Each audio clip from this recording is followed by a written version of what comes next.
Bom dia, gente. Vamos falar um pouco hoje sobre bacharelado em oceanografia, né? Para vocês que estão preocupados com a formação e atuação do oceanógrafo na sociedade, que estão pensando em seguir essa carreira, segue aqui algumas dicas que espero eu sejam interessantes para vocês do ponto de vista profissional. Primeira coisa, o que é oceanografia, né? Vem do grego, né? Oceanos, oceanos, o grande rio que circunda o mundo, né? Essa ideia que eles tinham antes. E grafo é de escrever.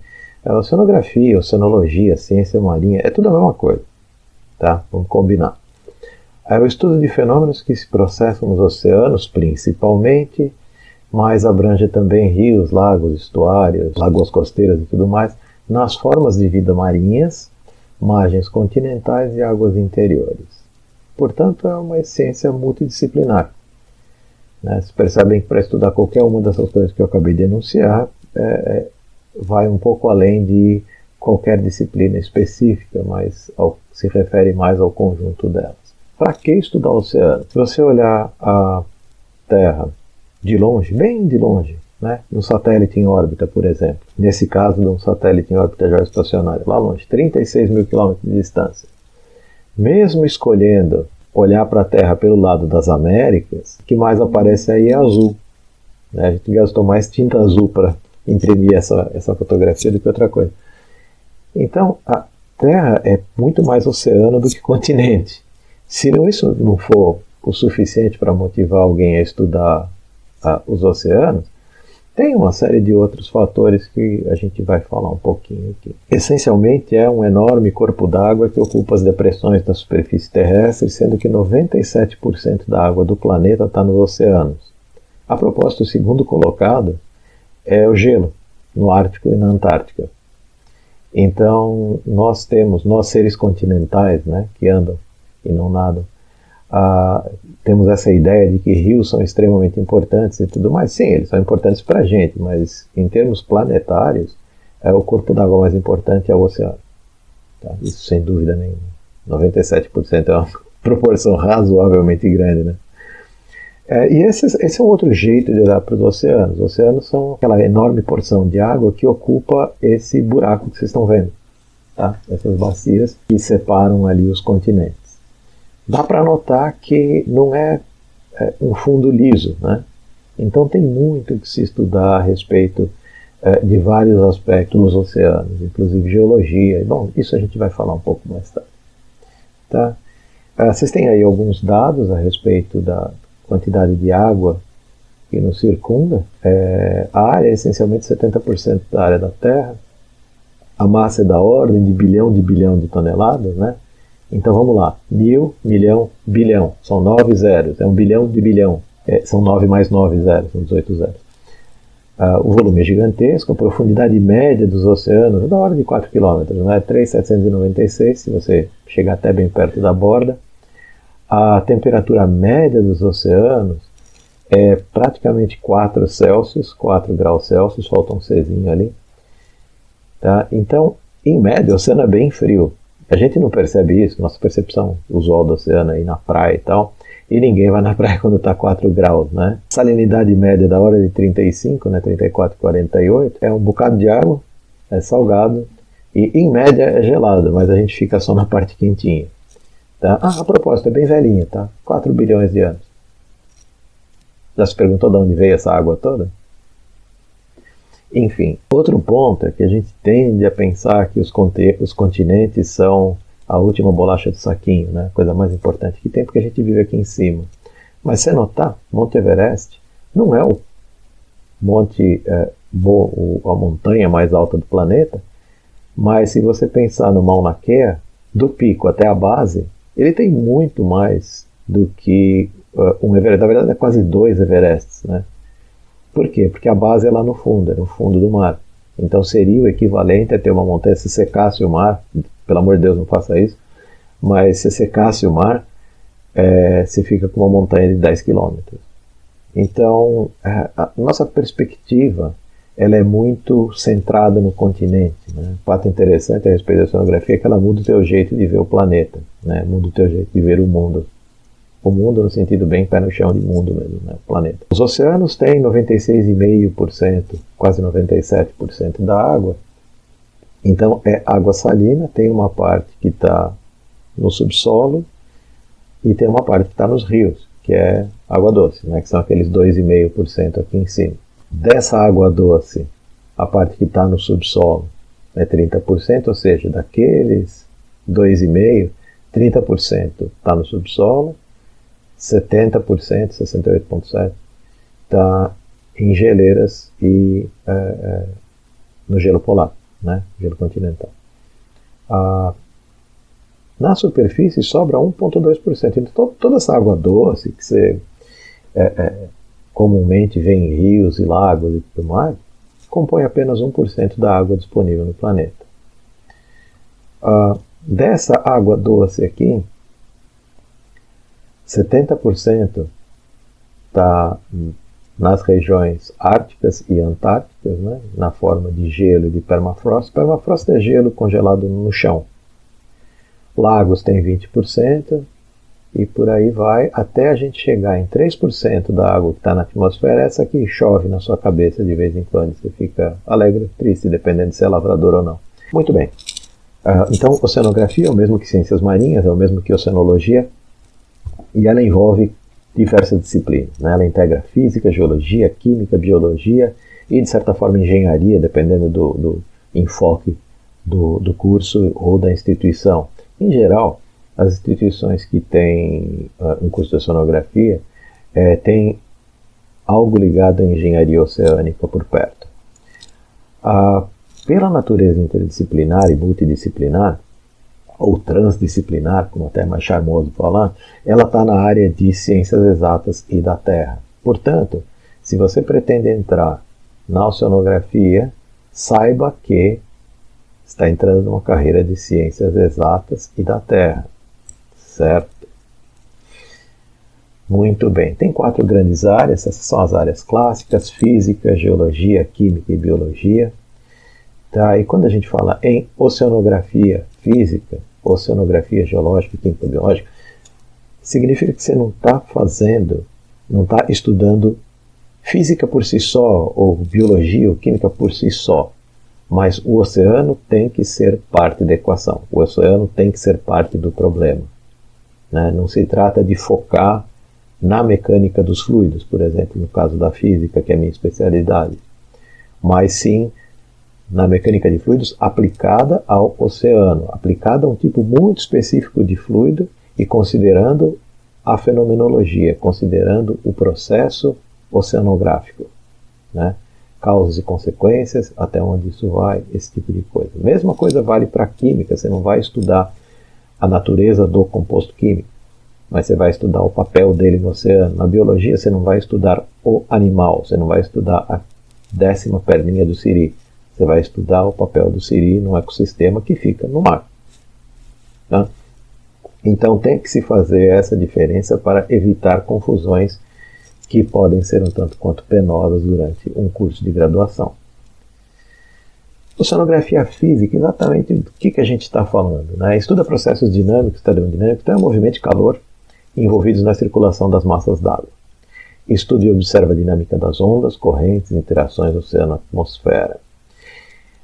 Então é essencialmente mecânica de fluidos aplicada, tá? Tem a parte termodinâmica e tem a parte de computação, onde se fazem previsões, e principalmente previsões de longo prazo têm sido bastante apresentadas à mídia, apresentadas à imprensa, à medida que há um interesse crescente em mudanças climáticas e mudanças globais.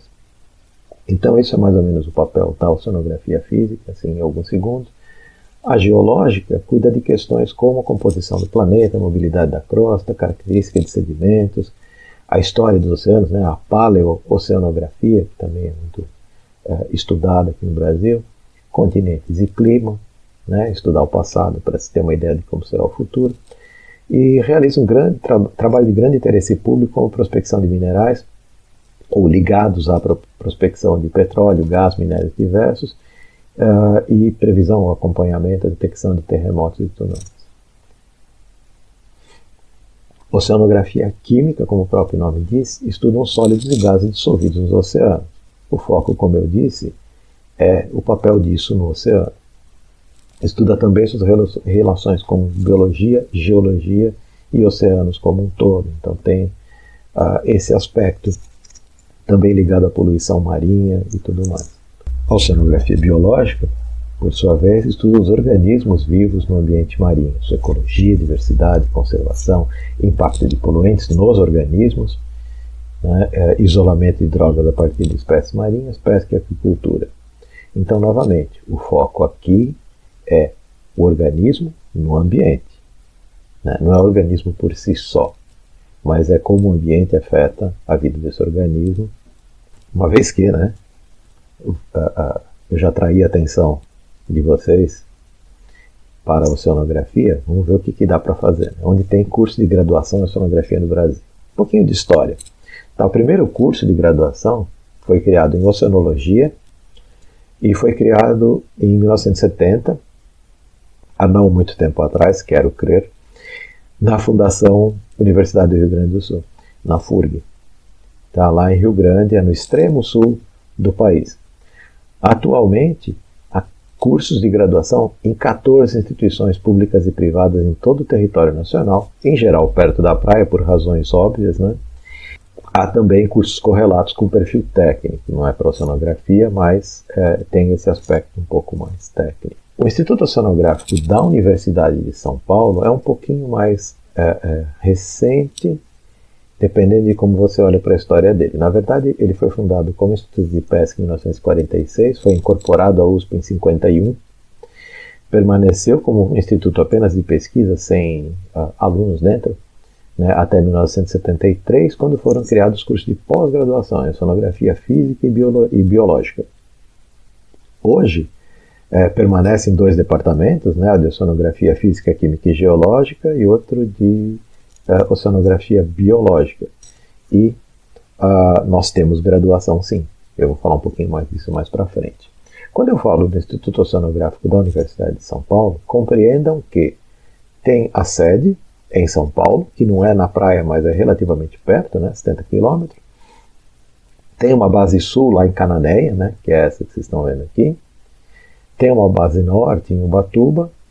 E no Porto de Santos ficam nossos 2 maiores navios, que é o Alfa Crucis e o Alfa Delfine. O Alfa Crucis é esse grandão aqui, de ângulos mais agudos, e o Alfa Delfine é esse mais arredondado, menorzinho aqui. A sede em São Paulo abriga cerca de 40 docentes, como eu, e 140 servidores técnico-administrativos.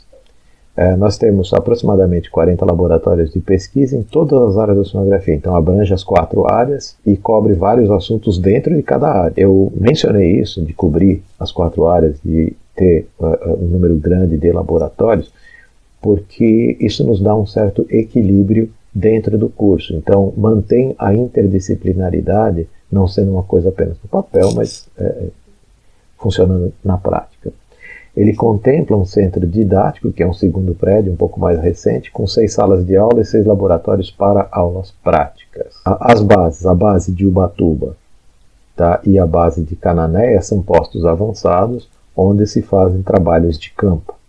Então, são locais onde professores e alunos vão para fazer coleta de amostras, para estudar o oceano em loco, no local, coletar dados in situ. As embarcações, na verdade, tem essas 2 grandes que eu já havia mencionado, né, o Alfa Crucis e o Alfa Delfine, e há barcos menores, o Albacora e o Veliger, que são barcos de pesca modificados, né, para ter um caráter um pouco mais didático. Vocês vão ver um pouco mais para frente que é obrigatório que vocês embarquem, não necessariamente nesses navios, se vocês puderem embarcar em outros navios, inclusive internacionais, vai da oportunidade, né?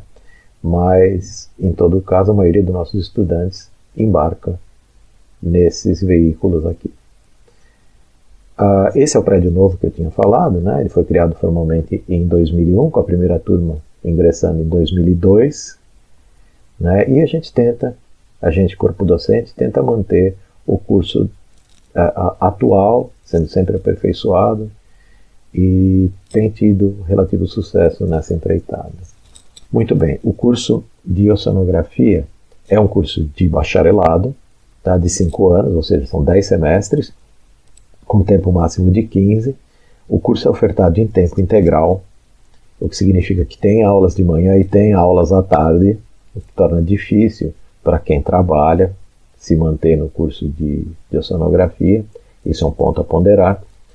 A carga horária total é de 4.455 horas, então é um curso mediano em termos de carga horária. Há cursos com mais carga horária, como medicina, por exemplo, e há cursos com menos, como é o caso da física. O aluno deve cumprir um estágio embarcado de 150 horas. O IO hoje tem 180 alunos de graduação. Isso, nesses 5 anos, é o que vai acumulando de alunos. Então, não é tão pequeno assim, né? A estrutura curricular funciona da seguinte forma. Temos um módulo básico, disciplinas obrigatórias, daquelas 4 áreas-chave, né? Ministradas no IO e em outras unidades. Lembrem-se, vocês vão para uma universidade grande, então aproveite.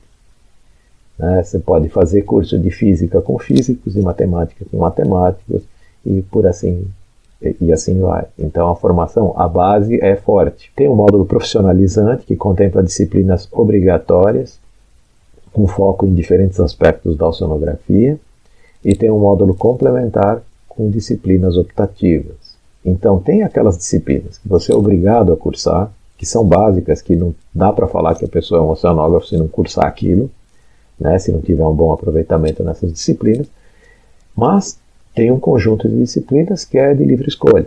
Então com isso você consegue customizar, né, personalizar a tua carreira.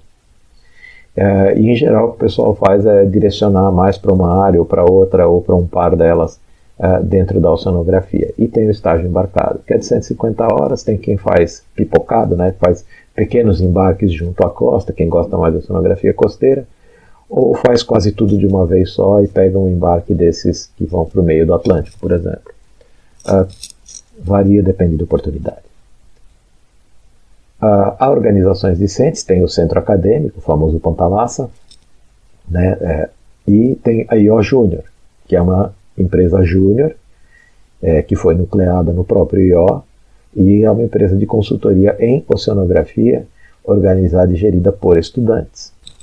Do ponto de vista da instituição, quem que é o oceanógrafo que nós queremos formar? Nós queremos formar um profissional que possa atuar com competência em diversas áreas de ciências marinhas, tanto para geração de conhecimento como para aplicação técnica. Ou seja, se você quiser seguir carreira acadêmica, fazer mestrado, fazer doutorado e depois começar a trabalhar, as suas necessidades estão contempladas no nosso curso de graduação. Caso você resolva partir para o mercado de trabalho ou para o terceiro setor, idem. Tá? Então a ideia é dar uma formação que te permita ter, como eu costumo dizer, uma caixinha de ferramentas bem cheia. Busca essa formação no profissional atualizado e internacionalmente inserido. Inclusive a nossa pós-graduação tem um acordo de dupla titulação com a University of Massachusetts, nos Estados Unidos. Então você faz o curso, parte aqui, parte lá e sai com 2 diplomas. A ideia é que o nosso profissional tenha uma visão crítica, que tanto falta no mundo de hoje, que seja capaz de interpretar os fatos e tirar suas próprias conclusões baseados no método científico, tendo um raciocínio lógico e bem estruturado. E como eu já disse N vezes, né, a gente se pauta pela multidisciplinaridade. Além disso, nós queremos formar um cidadão ético, né, profissionais versáteis, conscientes e responsáveis com uma visão de futuro, com um perfil integrador, inovador, criativo para a resolução de problemas, com atuação empreendedora, colaborativa e abrangente no atendimento às demandas da sociedade. Ou seja, não é apenas formar uma pessoa com um perfil acadêmico que sabe resolver problemas encaixadinhos, né, problemas do tipo vestibular, onde tem um problema, tem uma solução, se você sabe a solução daquele problema, você junta A com B e está feito. Não. É muito além disso. Tem a questão da ética, principalmente para quem trabalha com animais. Nós queremos profissionais que conseguem, me perdoem a analogia futebolística, mas que conseguem ser goleiro e na outra partida ser o ponta esquerda. Tá? Uma pessoa versátil, uma pessoa que consiga encarar projetos com bastante autoconfiança, com bastante capacidade de se, em bom português, de se virar em qualquer situação. A gente gostaria muito que fosse assim, e aparentemente a gente está conseguindo fazer um bom trabalho, porque ano após ano, no Guia do Estudante, podem reparar que entre os melhores cursos, na verdade, entre os cursos 5 estrelas, aparece o curso de oceanografia da Universidade de São Paulo. Em termos de atuação profissional, os nossos egressos têm atuado em empresas que atuam na área marinha, oceânica, tá? Navegação, portos, petróleo, gás, minérios, pesca e agricultura. Evidentemente, tinha muita gente trabalhando em empresas que dão suporte às atividades de exploração de petróleo da Petrobras e de outras empresas de petróleo e gás, mas principalmente da Petrobras. Ela era um lugar, ela e as empresas que a circundam, né, que orbitam em torno da Petrobras, era um grande empregador de oceanógrafos. Agora, continua, mas não tão intenso como já foi. Órgãos públicos nacionais e internacionais, como esses aí listados, inclusive como civil na Marinha do Brasil, não implica que para trabalhar na Marinha você tenha que se tornar militar. Você pode ser um servidor civil da Marinha, né? É um funcionário público que trabalha para a Marinha. Se você quiser seguir carreira militar, também pode. Então, tem bastante militar oceanógrafo, tá? Muito bons, por sinal. No INPE, apesar de ser um instituto de pesquisas espaciais, tem satélites que olham para o oceano. Essa é a minha especialidade, né? E também você consegue seguir carreira ali. Tem a carreira de ensino e pesquisa, né? Consultoria para empreendimentos, órgãos não governamentais, enfim, tem um mercado razoavelmente vasto. Sobre atuação profissional, há uns anos atrás nós fizemos uma pesquisa. Do ponto de vista, assim, do grande esquema das coisas, a taxa de desemprego dos oceanógrafos que responderam a essa pesquisa era menor do que a taxa de desemprego de profissionais graduados no Brasil. Portanto, não é uma profissão do tipo elefante branco, tá? Ela é tão boa como qualquer outra. Há algumas um pouco melhores, há algumas um pouco piores, mas a gente estava a gente estava com um percentual de desempregados bem menor do que a média nacional. Então, sim, é uma profissão possível, né? É algo que tem potencial para te alavancar a tua vida profissional. Os oceanógrafos, na verdade, 80% deles, vão um pouco além da graduação, tiram um mestrado, tiram um doutorado, não necessariamente logo depois que terminam a graduação, mas acabam partindo para a pós-graduação por necessidade de mercado. Nossos egressos, eles têm conseguido se colocar em empresas grandes, multinacionais, dessas que atuam nessas áreas que nós estamos listando aqui, e também conseguem fazer a pós-graduação, se assim desejarem, nas melhores instituições nacionais e internacionais. A formação que nós oferecemos te permite cursar sem problema nenhum uma pós-graduação no exterior. Nossos alunos têm um histórico de ter um bom desempenho fora do Brasil. Então, o que significa que a formação que nós damos aqui é tão boa na graduação, é tão boa quanto a que é dada lá fora, porque eles acompanham os cursos de pós-graduação lá fora sem problema algum, sem sofrimento. Evidentemente tem que estudar, né, gente? Mas é plenamente possível. Tá? Se vale a pena investir no curso de oceanografia? Sim, absolutamente sim. Eu sou entusiasta dessa área. Eu já trabalhei com computação no mercado, não fora da área acadêmica. Já trabalhei com pesquisa fora do Brasil. E sim, dá para fazer muita coisa. Tanto em qualquer um desses setores que eu mencionei agora há pouco, é possível e existem vagas, tá, para bons oceanógrafos. Evidentemente você tem que se aplicar no teu curso, aprender o que você tem que aprender, ser um bom profissional. Mas as vagas estão lá. E as vagas, principalmente, elas aparecem e precisam de gente versátil. Lembra? É uma ciência interdisciplinar, então versatilidade é necessária. E gente que sabe pensar, gente que tem o método científico introjetado, tem o método científico funcionando direitinho dentro da cabeça, para poder resolver problemas, né?